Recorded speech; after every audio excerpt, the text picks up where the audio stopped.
अकेले लड़ने की ताकत। दोस्तों, कभी कभी हमें जीवन में अकेले लड़ना पड़ता है।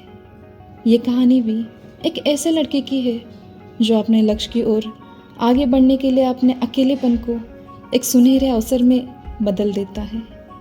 एक समय की बात है, एक छोटे से गांव में एक लड़का रहा करता था। वो बहुत बड़े सपने देखता था और अपने लक्ष्य की प्राप्ति करने के लिए निरंतर प्रयास करता था, परंतु उसके पास न ही तो कोई अच्छा दोस्त था और न कोई अच्छा मार्गदर्शन करने वाला। उसके परिवार में भी उसके सपनों को समझने वाला कोई भी नहीं था। इसीलिए उसे लगता था कि वह अकेलेपन की जंजीरों से कब बाहर निकलेगा और अपने सपनों को कब पूरा करेगा।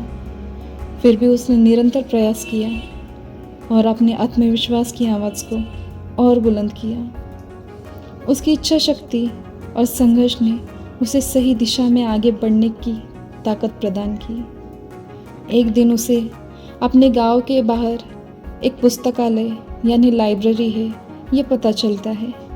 वह बड़ा आश्चर्यचकित होता है क्योंकि उसे पहले कभी ऐसी जगह नजर ही नहीं आई थी। धीरे धीरे उसने उस लाइब्रेरी में जाना शुरू कर दिया।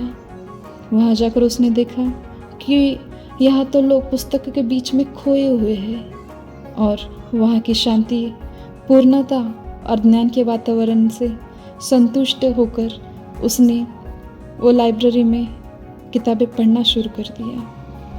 अपनी उत्कृष्टता को पहचानते हुए उसने यह निर्णय लिया कि वह लाइब्रेरी में समय बिताएगा। धीरे धीरे वह लाइब्रेरी की विभिन्न किताबों को पढ़ने और समझने लगा और चल पड़ा नई दुनिया की खोज में। दिन बीतते गए और उसका ज्ञान प्रतिदिन बढ़ता गया और वह अच्छे लेखक और दर्शकों के साथ रिश्ते बनाने लगा। इसी के साथ उसने लिखना भी शुरू कर लिया। उसने कई लेख लिखे जिसमें से कई लेख प्रकाशित भी हुए और उसे अवसर मिला अपने लेखकीय कौशल्य को दुनिया के सामने प्रदर्शित करने के लिए। वो लड़का जो कभी अपने अकेलेपन को एक रुकावट समझ रहा था, वह अब एक प्रेरणादायक उदाहरण बन चुका था। लोग उसे इज्जत देने लगे और वह लड़का अपने लक्ष्य की ओर अग्रसर होने में सफल हुआ। इससे हमें ये सीख मिलती है दोस्तों कि अकेलेपन को एक सुनहरा अवसर बनाने के लिए हमें संघर्ष करना पड़ता है। हमारी संयमितता, समर्पण और मेहनत हमें अपने लक्ष्य के प्रति और आगे बढ़ने के लिए प्रोत्साहित करती है।